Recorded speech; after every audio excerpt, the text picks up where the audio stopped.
Hello guys, today I will introduce multiculturalism, discrimination, racism, and minority rights in the workplace. First, multiculturalism as a descriptive term. Multiculturalism refers to the selection policies that form the demographic incarnation of a specific place, which may have come about endogenously through the conjunction of two or more ethnic groups into the jurisdiction, like Canada, or exogenously through immigration from different jurisdictions around the world, like Australia. Canada is a multicultural country. In the first sense, multiculturalism is a description of many different religious traditions and the cultural influence of Canadian culture in Canada's unity and coexistence. Canada, made up of people from many ethnic, religious, and cultural backgrounds, and is open to cultural pluralism. Canada has experienced different waves of immigration since the 19th century, and by the 1980s, almost 40% of the population is of neither British nor the French. In the past, the relationship between the British and the French was given a great deal of importance in Canadian history. By the beginning of the 21st century, people from outside British and French heritage composed the majority of the population, and more people considered themselves as visible minorities. The 1988 Canadian Multiculturalism Act confirmed the government's policy to ensure that all Canadians receive equal treatment, respect, and the celebration of diversity. The Act in general recognized that the first, Canada's multicultural heritage and the heritage must be protected.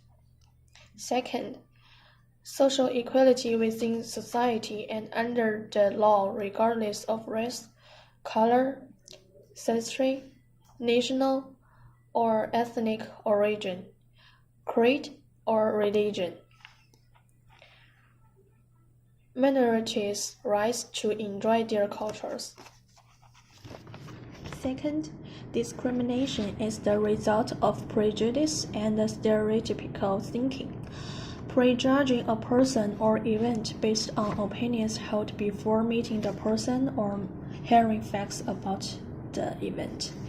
Discrimination can be based on many different characteristics, like age, gender, weight, ethnicity, religion, or even politics.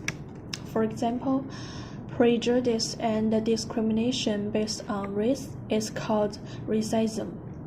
Oftentimes, gender prejudice or discrimination is referred to as sexism.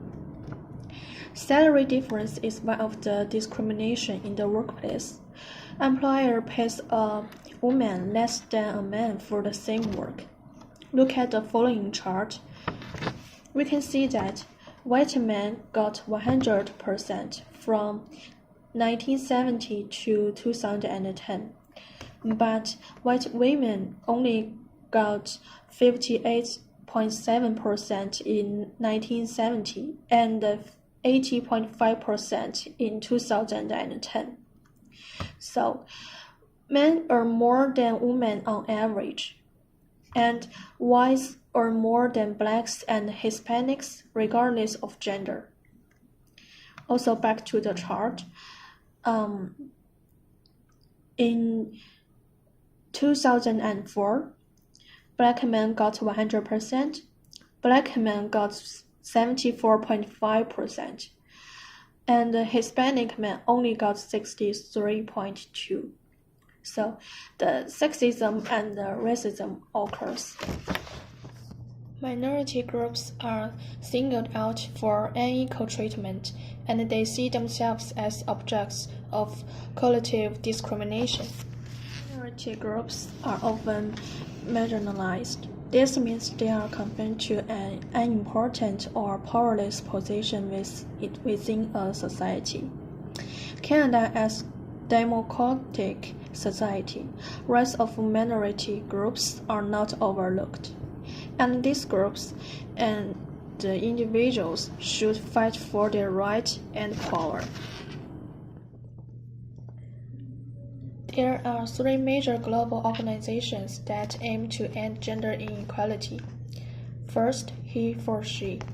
The movement, created in September 2014, is part of the UN Women Organization, and it presents a new way to take action on the gender issue, as it invites boys and men to be advocates of the cause.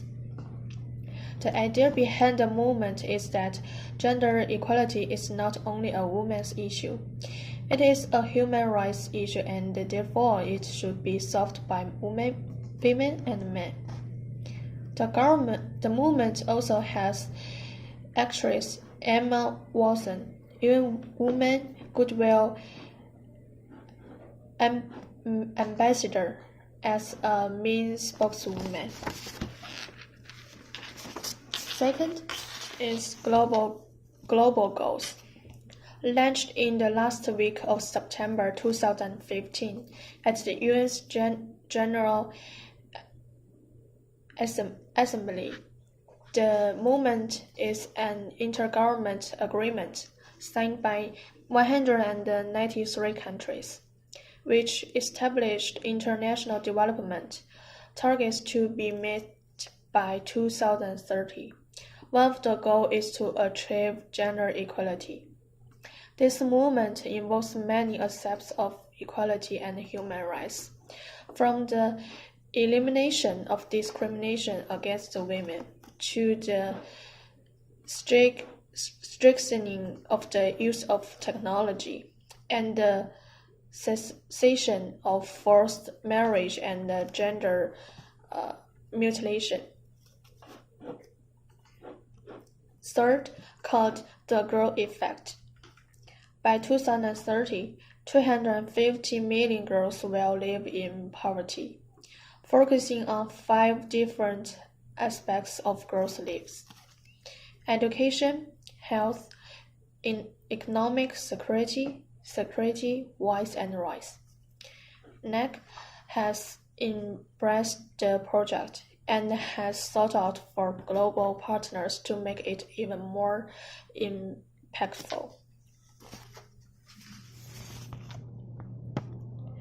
There are so many organizations are striving to achieve the goal of equality. These groups and individuals should strive for themselves. Okay, thank you guys for listening.